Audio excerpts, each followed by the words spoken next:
Hello sa inyong lahat. Kamusta po kayo? Mapagpasensyahan ang Diyos sa mga masama, pero nagbibigay siya ng pagkakataon sa awa. Hindi agad nagpaparusa ang Diyos. Bago pa man tumama ang kanyang tabak, may paalala muna ito dahil sa kanyang habag.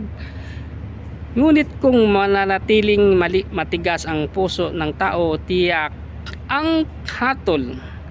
Kaya ang pinakamatalinong gawin ay magsisi habang may panahon pa, habang may hininga pa, may pag-asa pa. Ayan.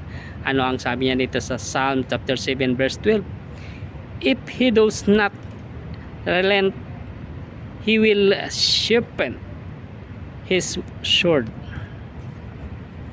Ayan, amen. God bless us all. Ingat po lagi kung ano ating ginagawa at ugaliin nating manalangin. Ayan.